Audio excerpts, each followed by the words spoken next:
Good morning, everyone. We're going to be starting in just a moment. Okay, thank you.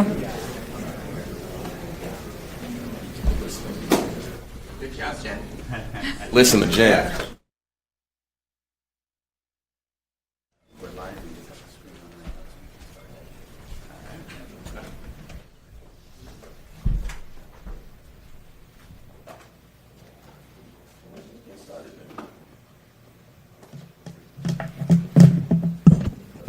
I'm ready. Well, good morning, folks. Good crowded room here at Admiral Kidd Park. What an incredible looking park this is. I want to acknowledge Councilmember Uranga. We're here on the west side in the 7th District. Thanks so much for joining us. And Councilmember Suli Saro here with us as well. We're here at the beautiful Admiral Kidd Park here in West Long Beach.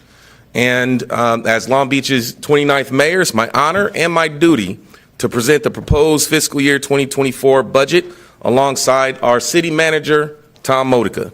It's a responsibility outlined in our city's charter that each year, on or before August 2nd, today is the 1st, the mayor shall submit the proposed budget and recommendations to the public and to the city council. And before I begin, I want to acknowledge the incredible team that worked diligently over the past few months to prepare this budget package that we're presenting today. Our incredible city manager, Tom Modica, and all of his professional staff who are here. Let's hear for Tom and all the city management that contributed, and Grace and everyone who contributed here. Also want to acknowledge the Long Beach City Council, who participated in a city council retreat, outlined priorities that are embodied in today's presentation. So thank you so much to our leaders on the Long Beach City Council, and to the hundreds of neighborhood leaders and businesses who participated in a rigorous series of listening sessions and roundtables during my first 100 days in office. I believe that the budget that we're proposing today, submitting today, is a reflection of our values and all of that collective input.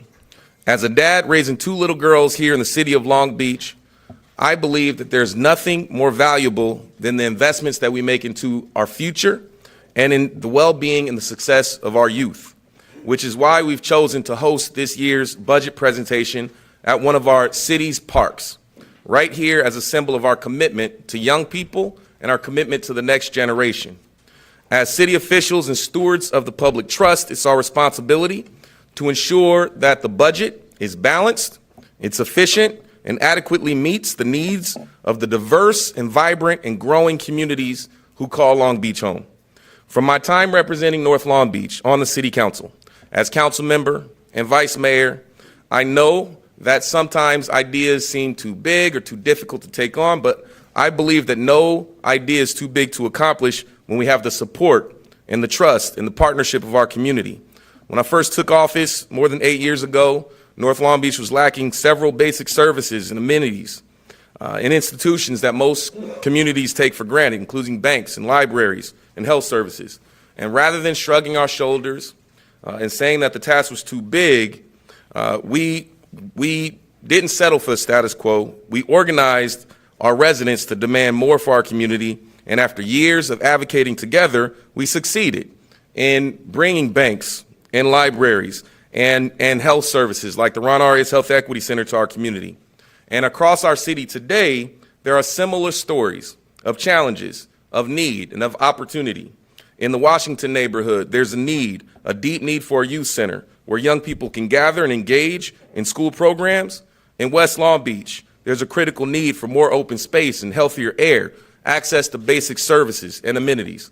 And as mayor, I'm committed to working alongside our residents and the city council to address the greatest needs facing our communities, and we're taking significant steps to address those needs in this year's FY24 budget, which we're calling the Opportunity Beach budget. This budget has 3 main goals: to ensure the continued fiscal health of our city, to respond to the most complex challenges facing our city, from homelessness and public safety to climate change, and most importantly, to meet those challenges by expanding opportunities for all youth, families, workers, and businesses across our city. We know that a brighter and better Long Beach is not only possible, it's already on its way. But in order to get there, We need every homeowner, every resident, every tenant, every worker, every business, every young person, every senior, every faith leader, every neighborhood advocate to see themselves reflected in this budget, to show your support for thoughtful and intentional investments that we can make into our city's future as a part of this budget. Today, we'll present 3 key elements in the Opportunity Beach budget that address our most important short, medium, and long-term challenges and opportunities. You'll hear from City Manager Tom Modica, who will provide an in-depth overview of the proposed budget for the next fiscal year. You'll also hear from our Public Works Director, Eric Lopez, on our new Elevate 28 capital improvement plan, outlining investments that the city will be making in the next 5 years to make sure our entire city is lifted up as we prepare for the 2028 Olympics. And finally, I'll close by sharing some of our long-term plans in this city over the next decade and announce some exciting efforts that we're setting the stage for right here in West Long Beach. But before that, I'd like to highlight some central themes and priorities in the Opportunity Beach budget. The budget focuses on 5 key areas of opportunity that are essential to Long Beach's future, the very same 5 areas outlined at the State of the City. Housing opportunity, economic opportunity, opportunity for safe and healthy communities, environmental opportunity, and youth opportunity. Let's start with housing opportunity. As Long Beach prepares for our gradual transition out of a declared state of emergency on homelessness, this year's budget makes key investments in shelter and outreach services that will reinforce the city's ability to manage homelessness in our region with greater impact and results. This budget provides $60 million for interim and permanent housing opportunities and $12 million for services for people experiencing homelessness, including funding to operate a second year-round shelter at 702 Anaheim and our city's first youth navigation center for young people experiencing homelessness in our city. The budget also proposes funding for a pilot of a first-of-its-kind accessory dwelling unit program that'll finance prefabricated ADUs for homeowners who rent these affordable units to low-income families with housing choice vouchers, which we will hope serve as a model. This pilot will serve as a model. The budget will also continue to fund the Tenant Right to Counsel program, and I'm recommending that the budget include $1 million to support vulnerable tenants facing eviction and prevent families from falling into homelessness. Next is economic opportunity. To ensure Long Beach maintains a secure fiscal future and the means to continue delivering quality public services to our residents, especially as the city reduces its dependence on oil production revenues, the proposed budget plants seeds in emerging industries that will enable the city's economy and our revenue base to grow in new and more sustainable directions. So this budget directs more than $5.1 million to launch the city's Grow Long Beach initiative, a multi-pronged economic development strategy aimed at unleashing the potential of our city's growth sectors, including aerospace and tourism and goods movement. This investment includes $3.1 million for targeted business development services and expanding the city's marketing capacity to attract new businesses and jobs to locate and set up shop here in Long Beach. As a part of my recommendations, I'm asking city staff to initiate a 5-year plan to redevelop the areas surrounding the Queen Mary and Pier H in preparation for the 2028 Olympics, and look into the feasibility of constructing a new signature amphitheater to expand Long Beach's ability to host large-scale concerts and events to be delivered within the next 5 years. What does this mean? It means a core strategy of our Grow Long Beach efforts will be to go back to our music roots and to make sure that we have the facilities, a Long Beach Bowl, to host large-scale music and events as a revenue strategy and highlight our performing arts and our arts and culture in our city. Looking further out into the horizon, as we plan to develop a robust downtown entertainment district, I'm also recommending that staff anchor the new vision for this commercial district in our downtown entertainment district by exploring how we can reposition the convention center and elephant lot to grow the city's capacity for conventions, sporting events, and the city's capacity for major activities that will catalyze tourism over the next decade. So a 5-year plan surrounding the Queen Mary and a 10-year plan in our downtown entertainment district centered on repositioning of our convention center. I'm also recommending the creation of an inclusive procurement business liaison position, which will provide technical assistance to better support minority-owned businesses, women-owned business, LGBTQ businesses, and this was a direct request of some of the businesses, the 100 businesses in 100 days. More specifically, the African-American business said this was the most significant request that they have. Next, the budget speaks to opportunities for building safe and healthy communities. One important feature of this budget is targeted investments to address staffing challenges and expand the city's capacity for our city's fire, police, dispatch, and ambulance services. You'll hear more about that from our city manager. When residents are facing an emergency, every second matters. And this budget includes creation of a new peak fire staff load reserve, which will allow the fire department to bring on additional staff during periods of high call volume, and also funds the permanent operations of Fire Station 17. To ensure we remain competitive, we're also creating a recruitment incentive pilot program that will help new police officers cover portions of child care and housing expenses during their first 2 years of service. We're also launching an independent Department of Police Oversight, which has the authority to audit investigations by the police department and to investigate critical incidents such as major uses of force. In my recommendations, I'm asking to seek continued funding for community activations like summer block parties, neighborhood cleanup efforts, support for our seniors and senior field trips, expanded library hours for service, and which were all priorities raised through the Neighborhood Empowerment Summit this past April. I'm also recommending that we restore $1 million for the Justice Fund to ensure access for legal representation for our immigrant communities, and funding for data tracking and reporting in our health department to better address health disparities impacting our LGBTQ communities. Next is environmental opportunity. In a sustainability-centered city like Long Beach, every resident deserves access to clean air, clean water, clean energy. And in this year's budget, Long Beach will lead by example by purchasing 100% clean power across all city accounts for the first time in our city's history. We're investing $7.5 million in tree planting and maintenance, increasing rain and stormwater capture, and improving the infrastructure of our watershed, which will help advance the goals of our climate action adaptation plan. The budget also invests $17 million into park improvements and expanding access to the usable spaces for our residents all across our city. To accelerate these climate goals, I'm requesting that the Port of Long Beach match the city's $500,000 investment in expanding tree planting, and particularly neighborhoods most impacted by urban heat island, and drought conditions. I'm also requesting the city manager look into the feasibility of energy storage and carbon sequestration, ecotourism, and other alternative future uses of the Thumbs Oil Islands to plan for the gradual phase out of oil production activities in Long Beach.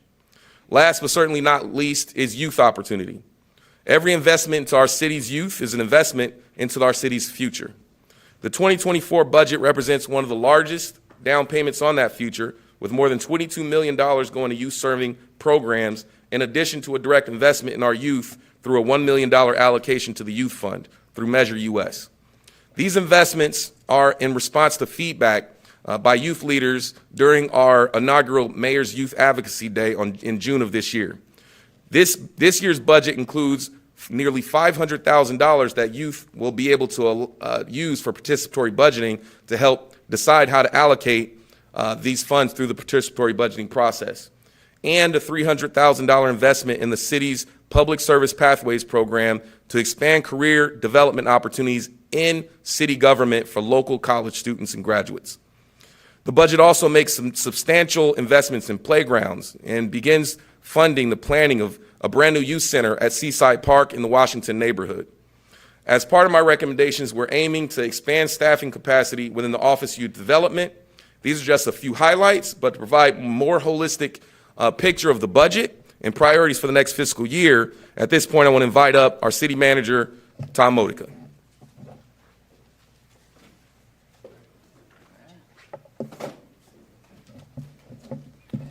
All right, thank you, Mayor. As you can tell, our mayor is excited about this budget. There's a lot of good news here that we get to talk about.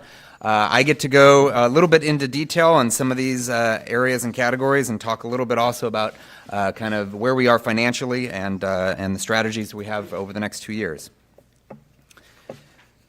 So we always start this by talking a little bit about a couple of accomplishments. We'd be here a long time if we talked about all the amazing work that our city employees do every year. But to help ground us, we've been implementing our Recovery Act. That's a nearly $300 million plan with 80 recovery programs, and it's nearing completion. We've, through that, given $10.3 million in grants to small businesses and nonprofits. We've had 90 different contract opportunities with our local community-based organizations. In the area of economic development, we've reopened the Queen Mary.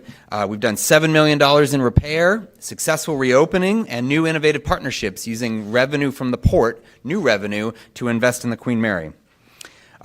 We've talked a lot about our significant response on homelessness, and we cover that every 2 weeks with the council. But just a couple highlights. We've launched our mobile access centers. We have a new 85-bed emergency shelter. We've purchased another permanent winter shelter, and we have 2 additional opportunities coming in the luxury inn and our tiny homes. We've invested in affordable housing, $14.7 million in loan support, 4 affordable housing projects with 343 new residential units coming online. And the creation of ADUs, which just a couple years ago really didn't exist in the city, has really burgeoned. And so 394 building permits have been issued, a total valuation of $31 million of those new units. We continue to support our businesses, 1,213 businesses supported through our BizCare program. We have a hotline. We have 118 businesses visiting our in-person pop-ups, and we visited directly 459 businesses to provide that direct assistance. We've got construction going on throughout the city, 2 huge street projects happening right now in Artesia Great Boulevard and Market Street, in addition to all the residential street that we're doing, about $18 million in repairs, 56 lane miles. We've done 50,000 potholes, 24,000 trees, trimmed trees, 1,000 unsafe tree removals, tree stumps, and replaced trees, as well as traffic signs. Our communication center is incredibly busy, dispatching over 295,000 emergency units. Our fire department has responded to 80,000 fire calls, marine safety, and other emergency incidences with 155 unit responses. Our libraries are continuing to be incredibly busy as well. Almost 4 million library resources were accessed during the year. We continue to have one of the best airports anywhere in the nation, 3.5 million passengers, and a very strong comeback. Nearly 2,000 adoptions through our animal care services. Our parks are very busy. We've offered after-school programs at 22 different parks for ages 5 through 12. Our police officers are doing an amazing job out there. 210,000 calls for service responded to police officers, and an average priority 1 response time of 5.1 minutes. And can't say enough about our quality of life and our mental health evaluation teams in partnership with health department and others. They've made over 9,100 contacts to people experiencing homelessness. And so the budget is $3.2 billion. It's made up of 36 different fund groups and 24 different departments. What's notable about this budget is it maintains current services, so we're not looking at reductions in the budget in terms of services to the community. But it makes additional investments that continue to allow our general fund shortfall to be covered. We're using some one-time solutions, as we've talked about as our strategy.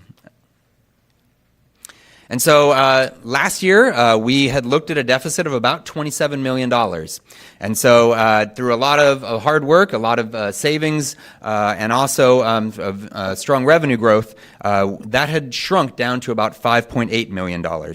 And so during this budget process, we had some critical adds. We had things that needed to be addressed that are community priorities, mayor and council priorities, and department needs.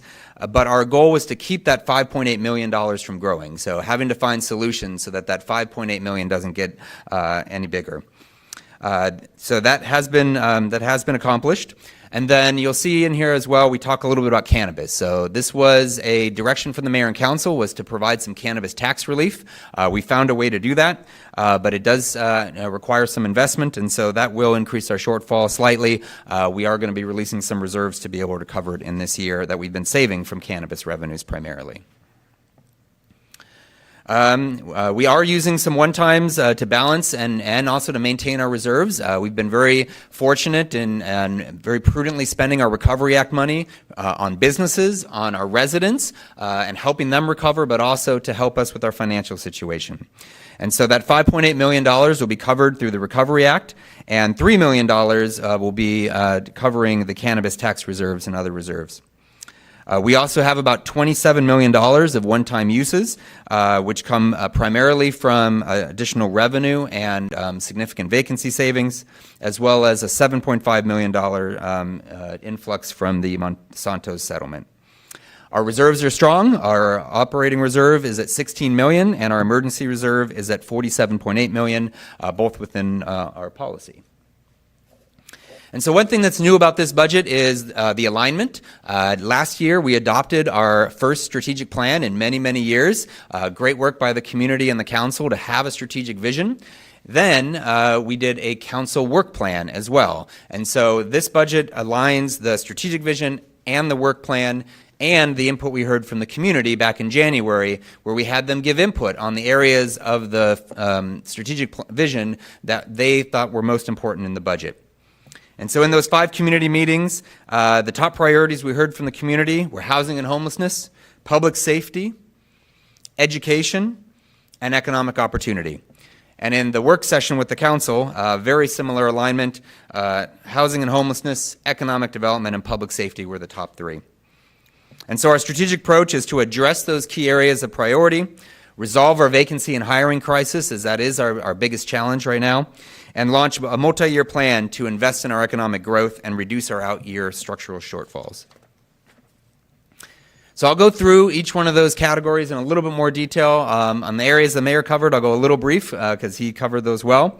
But we're going to be talking now about the additions to the budget, so not just the things that are already in there, but kind of the additions. We'll have more one-time funding to support our 702 Anaheim shelter as a permanent year-round shelter. We've been so successful in getting grant dollars and growing the amount of grant dollars we get for homelessness, but what those don't normally pay for are the bodies to do the implementation.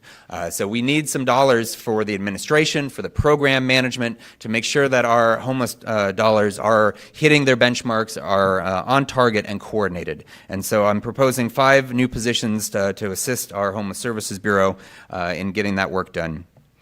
We'll be doing one-time funding for the purchase of a new van for shuttle services at the for homeless services, as well as operating costs for a shower and restroom trailer for one time that we're purchasing and bringing into the city. We'll continue our investment in our parks, $300,000 to support cleanup of large homeless encampment sites, including waste and other items that are dumped in our parks and open spaces. The mayor touched on this a little bit. This is an area where we're proposing a resident protection fund, and the mayor's recommendation augments that. So I direct you to that as that is the recommendation going to council. It'll be approximately $1 million in each for FY24.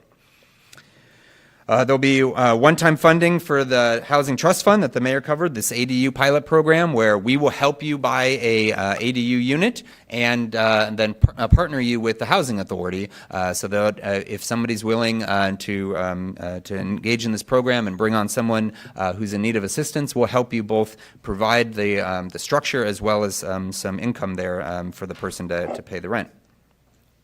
In the area of our permit center, we're investing in a permit center ombudsman and a new customer services officer. In the area of public safety, we have one-time funding. The police department really is strategic in using their additional funds. These are overtime dollars that they use to address crime trends, measurable and increase community engagement, and put these kind of on the areas that are the most needed in the community. We're also providing $500,000 to the police department for re-envisioning the Community Police Academy. That's been very popular, and as people learn how our police department works, especially in coordination with the community, and so investing in that, as well as a Public Safety Youth Leadership Academy. Prior to COVID, we piloted a jail clinician. It worked very, very well, and actually diverting people from even coming into jail. As they came in, they could be diverted into services. And so we're structurally funding that now for a critical reentry support.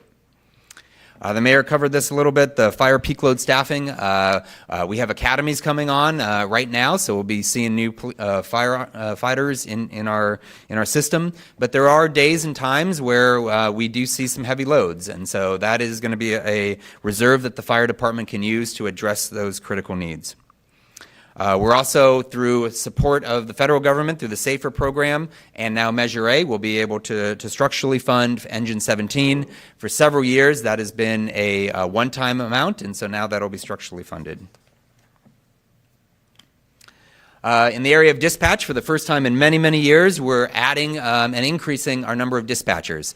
We're bringing them back to pre-pandemic levels by adding 2 dispatcher positions and adding a 3rd position, which is a comm center supervisor over the fire side. We are continuing to work on bringing new police officers into the city. We're looking at a recruitment incentive pilot program where we, for new officers coming in, new recruits, we will help pay for housing if they live in the city or help to purchase a home, as well as providing childcare for 2 years for new officers coming in. The council has been very clear about the need for Vision Zero and to address some traffic fatalities. So we're looking at a new $300,000 pot that can be implemented between Public Works and Police Department as we start looking at ways to help people slow down and to improve safety on our streets. And our Police Department and Tech and Innovation will have $400,000 to add security cameras at high priority parks and intersections. In the area of economic opportunity, the mayor has covered this really well about Grow Long Beach, so I'll be a little briefer, but $250,000 to spend to really work on our economic growth over these next 2 years to help us find those structural solutions that we're going to need in terms of revenue. We'll be doing a downtown advertising district and starting the seed money for that. Looking at new revenue opportunities over the next 2 years and $300,000 to support the analysis and research for that, as well as really expanding our marketing and branding. That's an area that we haven't had a lot of resources in, and it's clearly a need identified in our economic development department, so $300,000 for that. We have rebounded very, very well from a tourism industry, and we want to keep that going. We're recommending a $500,000 one-time investment in a Visit Long Beach advertising campaign. Our city parades are amazing assets, but just like every parade, the costs have gone up. The private parades are experiencing that, and so are the city parades. We have to pay for those same expenses, and so we are looking at increasing each parade about $25,000 to help make sure we have really amazing celebrations for MLK, Veterans, Daisy Lane, Dia de los Muertos, and Jazz Fest, Uptown Jazz Fest. We're adding 2 positions in cannabis equity that are offset by the fees that come in for that, as well as the equity cannabis pilot program. So the way this will work is every cannabis dispensary will get a 1% reduction in the tax. And then we'll design a program that will go to the city council that says that any dispensaries that are providing higher levels of community benefit, from good paying jobs to health care to a number of different benefits, will get up to an additional 3% that will be rebated and benefit the customers. In the area of education, we're adding $1 million for our library services department. The mayor and council added one-time dollars last year, and so this is the structural amount of that. And we'll be increasing library hours across the city. 5 different branches will be going to 6 days a week, and the first of those will start at the end of August, beginning of September time period, and we'll have that structurally funded in the budget.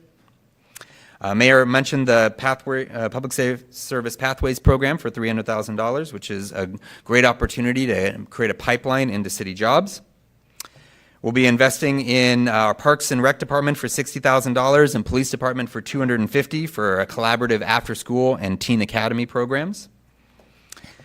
We have launched some grants for community-based grants for youth development. They were very popular this year. We're going to do that again for $500,000. As well as hosting the annual Long Beach Youth Festival for $37,000. The Youth Fund, one of the big priorities of the mayor and council have been to get that to $1 million a year in our youth fund for all the various services, the enhanced services, and so that'll be added for additional $1 million. I do want to remind everyone, when we look at youth, there's so many things in the budget that are youth focused. It's about $22 million every single year, and over the past several years, it's been about $115 million that we've invested in our youth, and so that's an important item to note. In the area of mobility, equity, and placemaking and reimagining the public right-of-way, we did a 5-year investment last year at $533 million. This year, we're launching our Elevate 28 program that the mayor talked about, and you'll get a lot more information from Eric Lopez on that.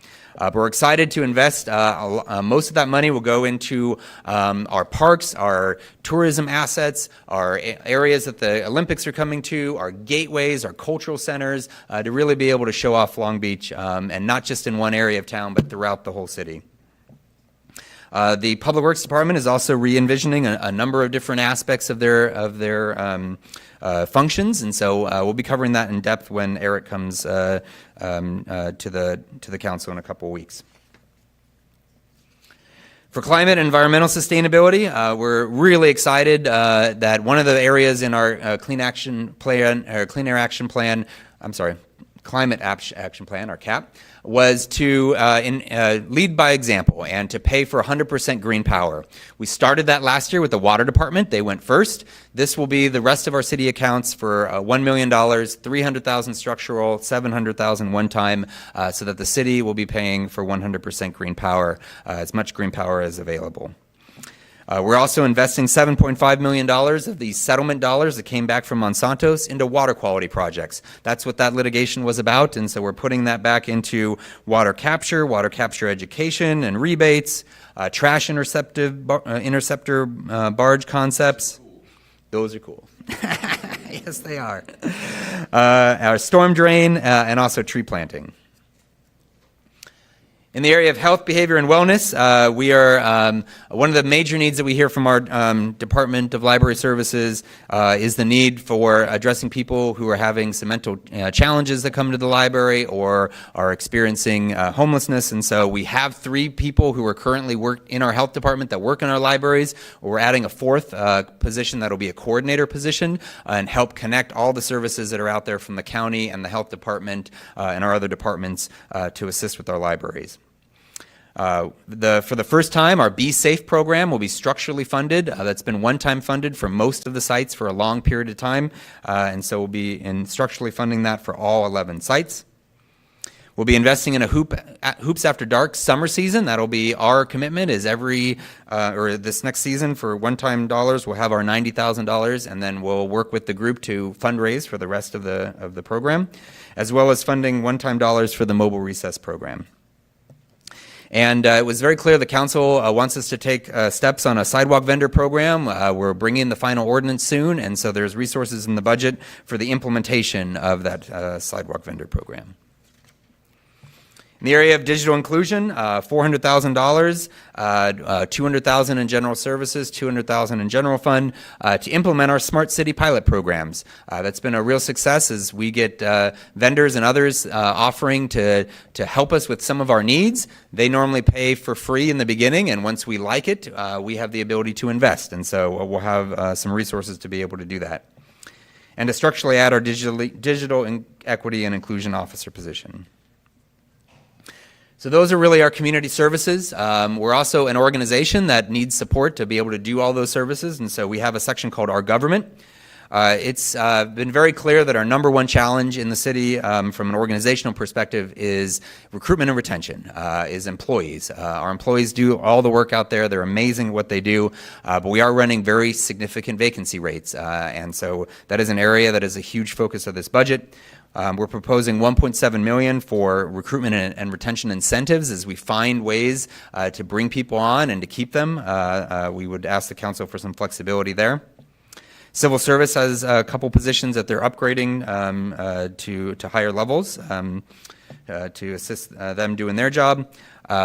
Human resources has gone through a major review, an outside review, and we're implementing those recommendations, including 3 new positions to bolster recruitment efforts. We'll be investing in racial equity training for $100,000, investing in our attorney's office. They've been doing more and more work and have a very lean staff.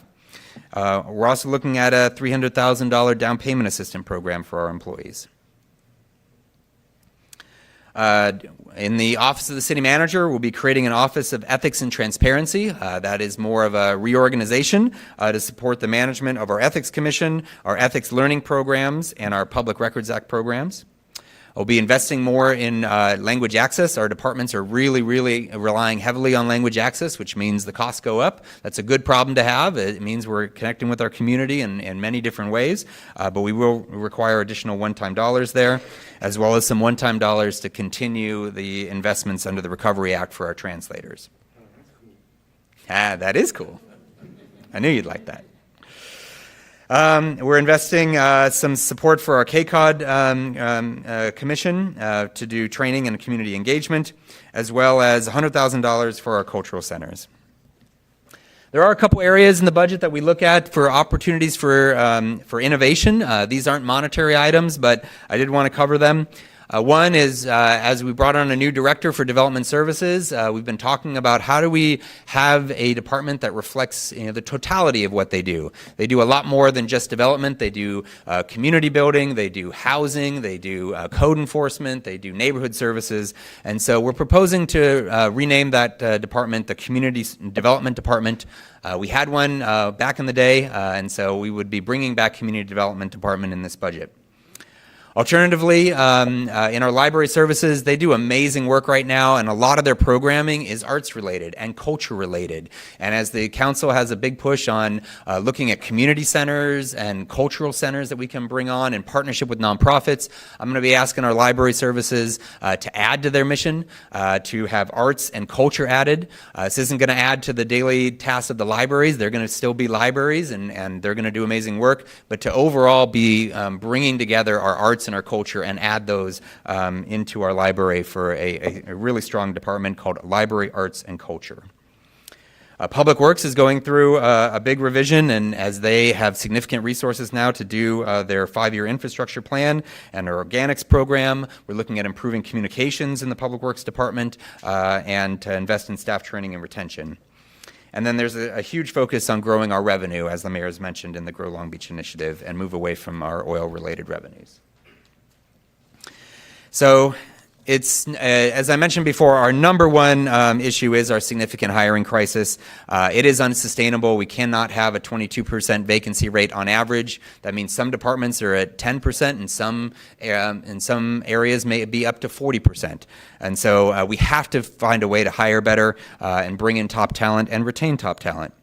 So this will negatively affect our ability to meet service expectations if we cannot address this.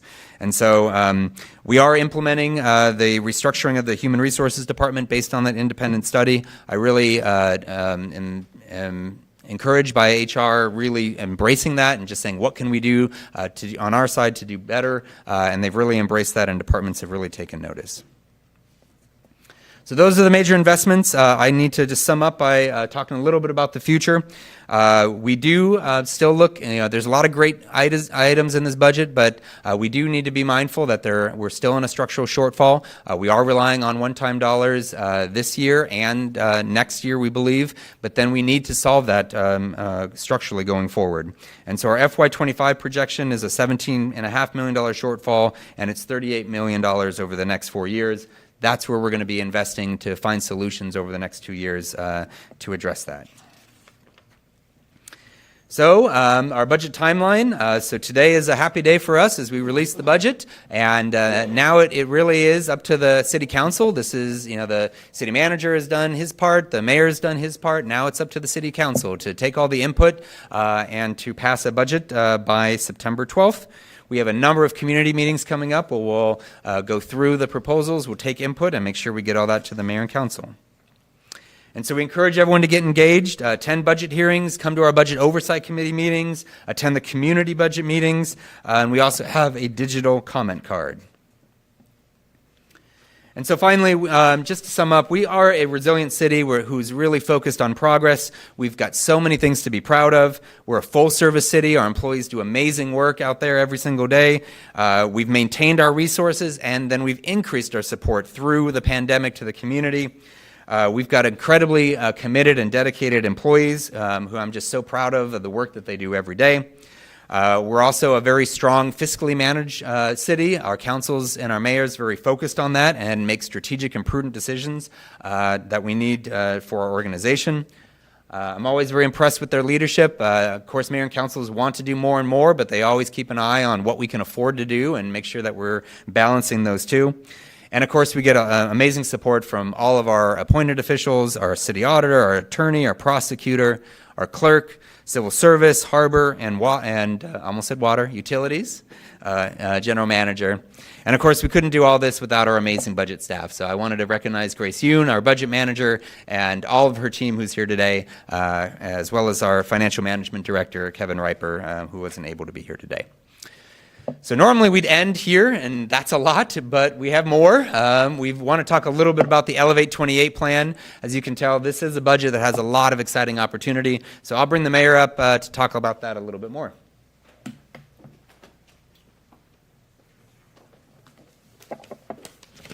All right, and before I get started, I want to acknowledge we have one more council member who's joined us. The new chair of our Budget Oversight Committee, 9th District Council Member, Dr. Joni Ricks Odie is here. Thanks for joining us, Joni. All right, where are we? Okay, so thanks so much, Tom, for that presentation. A lot of work has gone into that budget. You've been an incredible leader in crafting a budget that reflects the needs and the priorities of our community. Next, we want to shift from the immediate next year and look ahead to the next 5 years. We've got some work to do in the next 5 years as we open up our doors and showcase Long Beach to the world. So as a city prepares to host major events in the next few years, the 2026 FIFA World Cup's coming to Los Angeles, and that's going to be exciting for our community. And the 2028 Olympics, we have an opportunity to showcase Long Beach to the world. We also have to ensure that our youth and our diverse neighborhoods throughout the city not only feel included in this, but also see direct benefits from the city's planning efforts leading up to these large-scale events taking place in our community. So we want to prepare our youth to be inspired by these historic events and encourage all of our residents to feel a sense of pride in the unique arts and cultural assets that make Long Beach such an amazing place. And to accomplish this, we asked our public works team, our city team, to identify some additional resources to go and make sure all of our parks and all of our communities feel included. And they've identified an additional $214 million on top of the $500,000 5-year infrastructure plan. And so today we're unveiling our newest capital improvement plan called Elevate 28, which aims to lift up Long Beach neighborhoods, youth, and culture as we head into the 2028 Olympics by making key investments into youth sports facilities, parks and open space, public arts and cultural centers, wayfinding, and landmarking of historical and cultural sites throughout our city. And to share more about the Elevate 28 plan, we want to invite up Director of Public Works, Eric Lopez. Thank you. It's the fun stuff. More fun stuff. Thank you, Mayor. One of the best calls that I've had this year is the unveiling of additional funds to be able to take our citywide infrastructure investment plan and make it better. So today I'm going to talk to you about the different categories that we've created and we've incorporated into the plan. We've taken our 5-year plan and given it a more exciting name, the Elevate 28 Infrastructure Investment Plan. And we're really excited about the many improvements, the many investments that we're going to be able to make throughout the entire city. So I want to point to the map that we've created. It has 3 categories that you have not seen: the 2028 Olympic Legacy, the Community and Cultural Investments category, and the Gold Medal Park refresh projects. Those categories will consist of a series of projects that I will go over today, and they will be in addition to all of the improvements that we unveiled last summer when the City Council approved the $533 million capital investment program. The map is color coded. As you will see, every category has a specific color, and the projects under each of those categories are represented within the map, and we show citywide where all of these different investments are going. I am very proud of this map. I am very proud of the investments that we're making in our communities throughout the entire city. We have identified some Measure A funds that are available. In this chart, we show the amount that will be available in fiscal year 25 from additional bonding capacity. We have additional non-bond Measure A that together, the 37 and 18.7 million, have an additional $55.7 million of immediate investments back into our communities. We've gotten better in leveraging our Measure A funds and other citywide funds, and we're working to get even better to do that. So our plan includes some leverage funds that are either secured or in the process of being secured, and then I'm going to focus on some 3 specific projects that we're challenging ourselves to fully fund those projects through a combination of internal and external funding in order to have them completed by 2028. The fourth category that we've added is the new 2028 Olympic Legacy projects. I will go through the specific dollar amounts of these projects in the next slide. In this map, we show exactly where all of these projects are located. As you can see, it goes from Project 1 to Project 19, and there are also represented within the map. So what projects are we funding under the 2028 Olympic Legacy projects? We have too many to go over in detail. I'd be happy to answer any questions on any specific projects, but I do want to highlight some of these. We are fully funding Fire Station 9 as part of a bond issuance to be able to get that fire station off the ground and constructed. We are adding additional funding to our shoreline drying realignment project. That's part of Shoemaker Bridge. As you recall, earlier this year, we received news of a $30 million successful grant pursuit that is now added into our infrastructure investment plan as part of the overall rebuild of Shoemaker Bridge. The mayor mentioned Queensway Bay area redevelopment and the Queen Mary improvements. Those are part of this category. And we also have additional improvements to our wayfinding, our stormwater system, and our watershed improvements. 3 projects that are here include the Convention Center, Alamitos Bay, and the Belmont Pool. If you would note, the Convention Center and Alamitos Bay will serve as venues for the 2028 Olympics, but we have a lot of work to do to get them ready for that for those international events. These 3 projects specifically we are pursuing the additional funding. We are challenging ourselves to have them done by 2028, but they are more complex than some of the other projects listed, and they will require us to come back to the City Council for additional deliberation and additional approvals on the funding strategy and approach. The second category we have is the community and cultural investments. We're very excited that we get to invest a total of about $10 million into different cultural assets and expanding upon our cultural strengths within the city. We have listed the amount of projects and the amount of funding associated with each project on this chart. And they represent a significant investment. I believe this is the first time that in our budget process, we are pointing out a specific category on community and cultural investments. Our next category is the Gold Medal Park refresh projects. We are challenging ourselves to make additional investments in our parks, in our youth, to get them ready, not just to help us prepare for the Olympics, but to benefit our youth and our families for generations to come.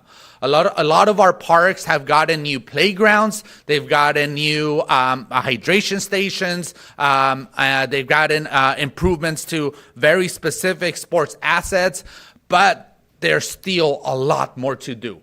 So we have identified funding to look at our sports fields and make additional investments there. Look at our basketball courts, look at our tennis courts, look at our existing infrastructure, some of which has been dated and is in need of revitalization. And we're going to make those investments as part of this 5-year plan. And as we do make these investments, we're also hoping we're also planning to work with our neighborhoods, work with our communities to get to create that excitement that comes with hosting international events and being a part of it.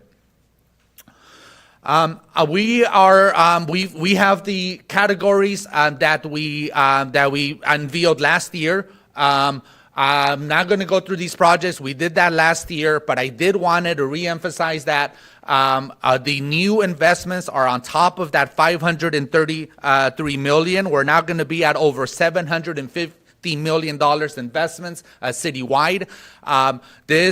These plans are going to take a lot of work, a lot of effort in order for us to be able to deliver on them. We have a good track record on delivering on our commitments in our infrastructure plan.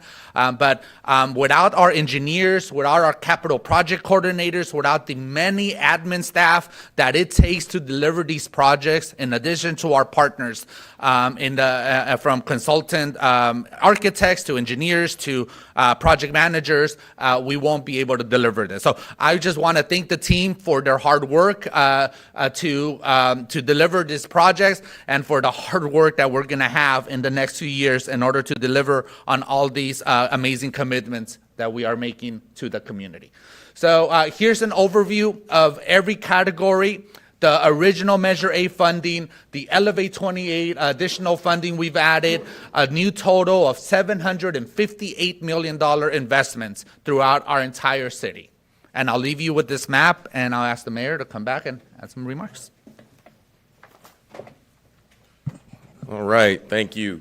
So we obviously have a lot of work to do, and let's hear it for our interpreter, our ADA interpreters who've been doing an incredible job. That's right. So we obviously have a whole lot of work to do. This wouldn't be possible without leveraging local dollars with grants and other opportunities. So we do want to acknowledge our state legislators on their funding requests, our federal legislators for continuing to prioritize these projects in Long Beach, and strategically we can deliver more. This is an opportunity for us to deliver on the dream for King Park. This is an opportunity for us to finally deliver funding projects here at Admiral Kidd Park and over the Cambodia Town entryway sign, or sports complexes at Hartwell Park, where probably most kids in the city play soccer, or Houghton Park. So it's a real opportunity for us to really get our city together and make sure everyone feels included as we prepare for the Olympics. So thank you so much. Thank you so much, Eric. So as we draw down to a close, I want to bring it back to why we're here at Admiral Kidd Park and talk a little bit about looking even further. As we developed the Opportunity Beach budget for the next fiscal year and plan the budget for future years, one of our core principles and a personal core principle for me is equity. No surprise. I believe that our fidelity to equity moves us to focus on expanding opportunities for communities that have carried the greatest burden in terms of poor health outcomes or historic lack of investment. Communities like West Long Beach and historically like the neighborhood I live in North Long Beach. And so coming here today, and I was talking with our city manager, this is a beautiful park. It's a beautiful park, great staff. I met the supervisor. West Long Beach is full of just vibrant families and communities, schools, business corridors, neighborhoods that contribute greatly to the fabric and the culture of our city. It's home to historic Latino, Black, Asian American, Pacific Islander communities, including Long Beach's own Little Manila, and also based on one of the nation's largest economic engines, the Port of Long Beach. But despite the unique characteristics of this great community, it's also an area of the city that's been on the front line of extreme weather conditions like heat waves and flooding. It's borne the brunt of air pollution. We've talked statistics throughout the years about the difference in life expectancy between the west part of town and the east part of town. And as a result, residents of West Long Beach don't enjoy the same health and quality of life standards as other parts of the city, and as they should.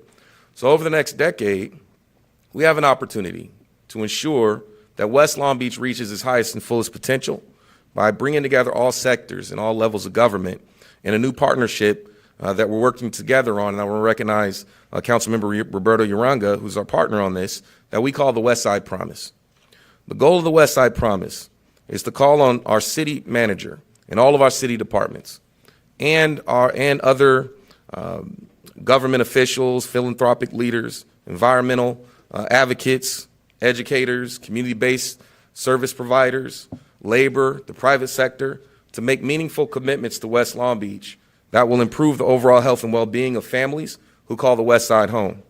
The proposed 24 budget will lay a foundation for these efforts through a series of community investments, including investments in our parks, like $1.8 million at Silverado, Hudson, and Admiral Kidd Park, where we're standing today, and funding to begin the planning and preliminary design of the Green Terminal Island Freeway Open Space Project to create more open space on the west side.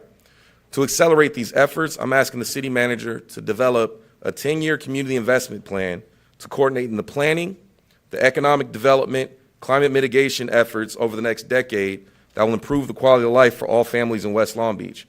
I'm also seeking the creation of a West Side Promise Zone with a coordinator position to support the programmatic needs of the initiative and coordinate cross-sector partnerships to really accelerate progress in this community and help move this work forward.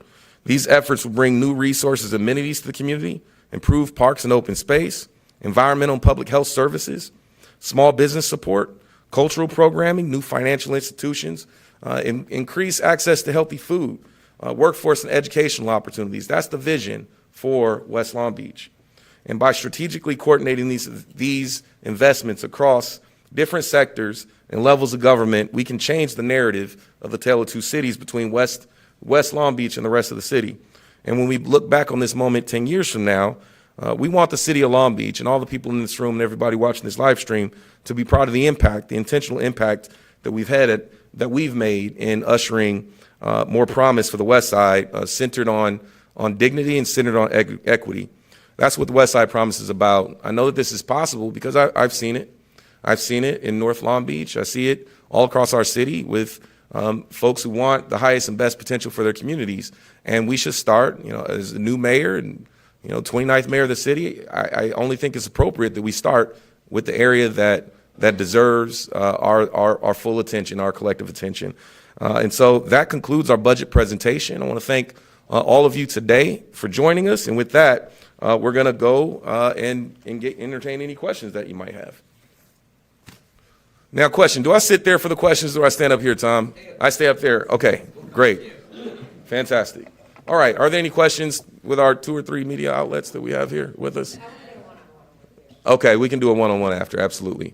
Anything?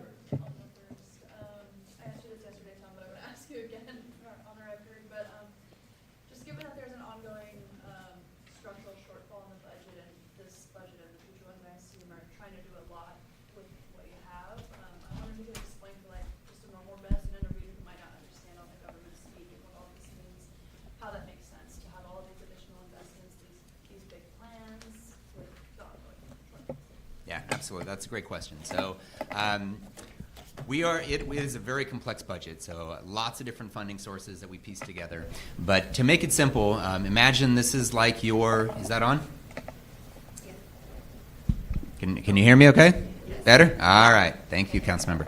So imagine your own personal budget. So let's say your salary pays for most of the things that you're able to afford in life. There's times, though, that you have unexpected resources come in. So whether you get a bonus, whether you get a gift from somebody, whether you get some sort of amount that you weren't expecting. And so that's what we're doing on a big basis is we're basically living within our salary for our operating needs. But then we have right now a number of different resources that we're able to strategically invest. It's important on how you invest those. If you were to take, for example, a bonus and use it to pay the first month's rent on a big new apartment building, you probably are only going to be affording that for a couple of months, and then you can't afford it anymore. So we don't do that. But if you take that and you use that to buy something, an investment that you always wanted, that's a one-time cost, that's an appropriate use. So that's essentially what we're doing here on a much bigger basis than a personal budget, but it's the same concept. So living within our means, but also planning, knowing that we do have to make some major changes in 2 years. Hopefully it's going to be through revenue and through additional resources, and if not, then we have to consider reductions. Can you talk about, you mentioned that the city's in this budget is putting money into investing in recruiting more people to the city, trying to fill those vacancies that you said existing across multiple departments. What do you think the changes that you're proposing could do to make that easier to hire people, or make it faster to hire people, or what do you see those doing, the changes? Sure. So we've added more of those types of tools in the last probably 2 or 3 years than any time I've ever been here. So we have now the ability to reward employees, for example, for great work, up to a $600 bonus.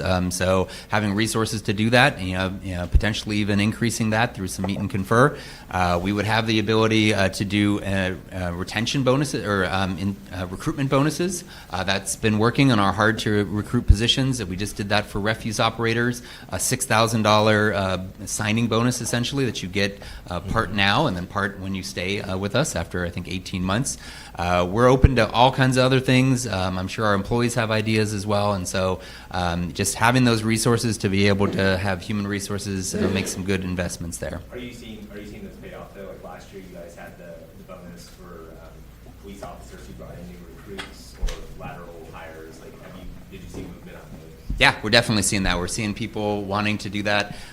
We're also, looking at laterals and bringing in additional laterals and kind of assessing what we might need in that area as well. So a lateral employee that comes in is already trained, just needs a little bit of kind of training from a Long Beach perspective, but is different from someone who's starting out in their career. So that's a really good investment. Are you giving people raises? So we're in negotiations right now. We just concluded negotiations with police, fire, and lifeguards, and those did include raises over the next several years. And then we're in meet and confer right now with about 9 different units, so those are not completed yet. And Tom, if you could just sort of elaborate a little bit on some of the actions we've taken on refuse and ambulance operators that really have made a big impact recently. Sure. So we have seen some times where we get to a point where we don't have enough employees, or the employees are working a lot of overtime, and so we try to get ahead of those as much as we possibly can. And in the areas that we can't, then we put a lot of effort into recruiting events. We just had an amazing recruiting event with refuse. I'll let Eric talk about it. I think 230 people showed up, something like that. Do you have the actual numbers? 250 people showed up at the day of our refuse operators job fair. That's amazing. And we made job offers right on the spot. The $6,000 bonus definitely helped there. Signing bonus helped there as well. In the area of ambulance operators, we were able to bring on a number of ambulance operators. We're also able to utilize some of our lifeguards to come over and be ambulance operators for a short time. And now they're mostly back on our beaches while we bring up academies and recruiting. So. Good. I was just wondering, Eric, if you have a total number of projects that are included in the elevation maintenance plan? They are numbered. Yes, we do. 162? 162 is what I I think recall. it's 162.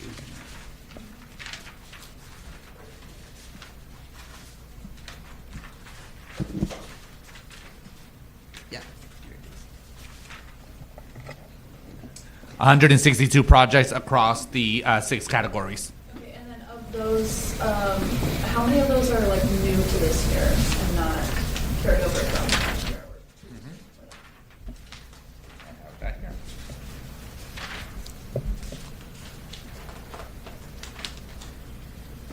55 of them are either new projects or additional investments in previously approved projects. And then for like the newer projects, I'm wondering, and how they're all categorized, like legacy, gold medal parks, that kind of stuff. What was sort of the thought process that went behind picking those projects and sort of categorizing this way? So we looked at the previous improvements, the improvements in our current plan.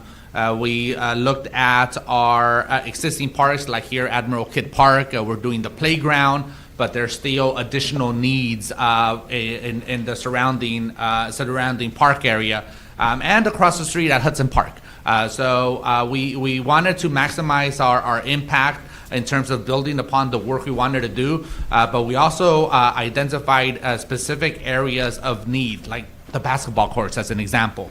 Look at the basketball courts at Silverado or at Davenport Park, where we're doing a multi-million-dollar investment on the park, but that wasn't an area that we were able to get to because of lack of resources. So we were able to plug that in, include it in the plan, and now Davenport Park and Silverado are going to get additional investments within sports projects like those.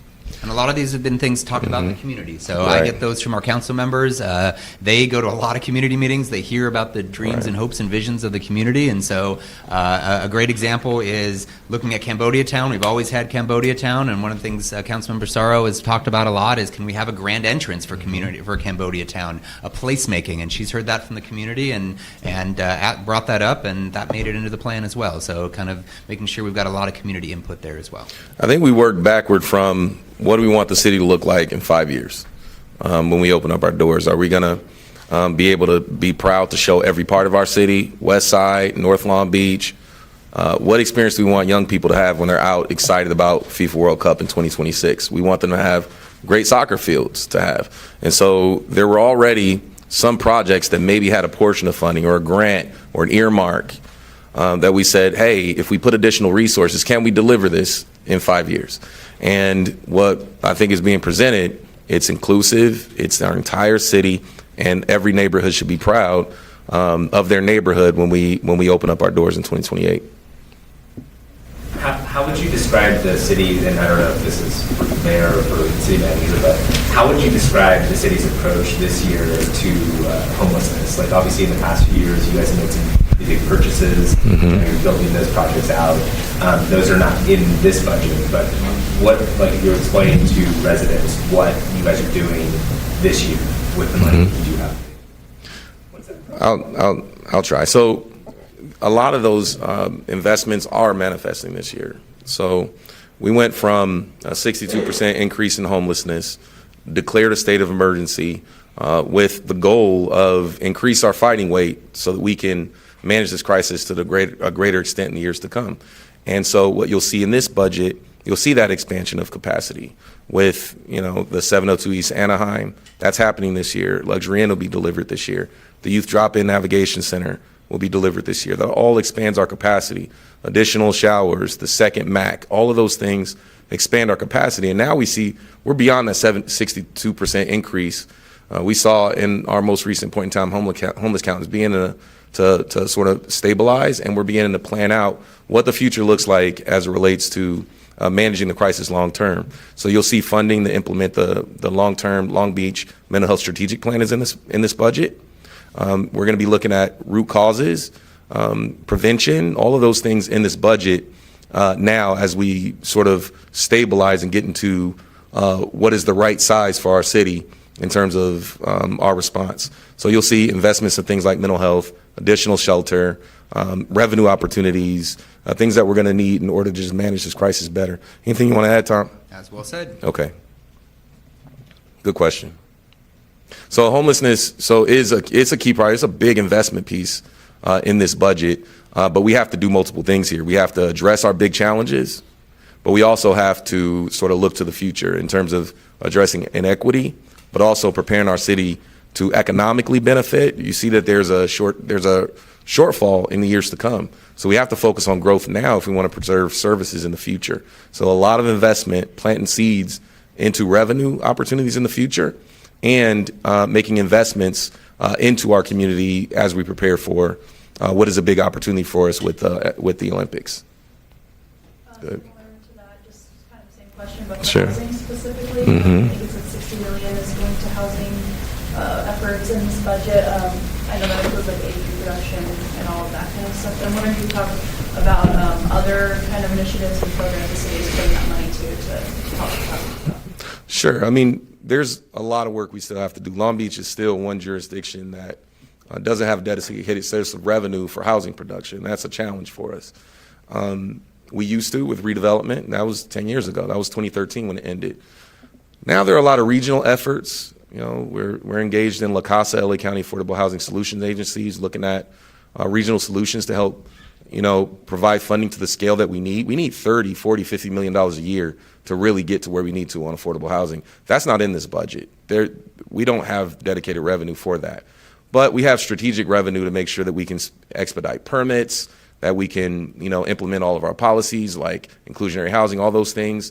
You know, we've added additional positions in permitting. What is it? Development services, community development department, right? So we're doing these things to make sure that we're maximizing the opportunities we do have. But the reality is, we need to do more on affordable housing if we're going to meet the need of our current community and future growth.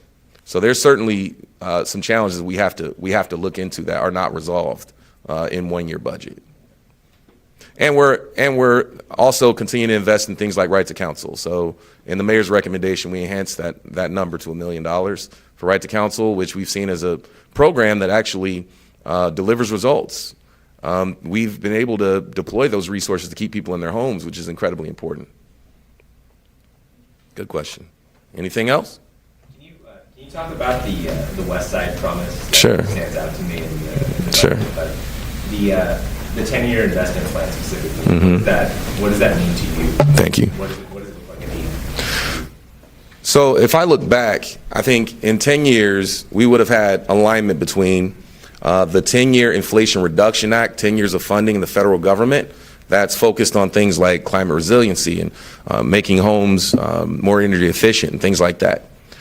But if you layer on top of that investment from the city that looks at things like mobility and access to parks and open space, what would a 10-year commitment look like, you know, from the Port of Long Beach to make intentional effort, in addition to the work that they already do? Our port does great work.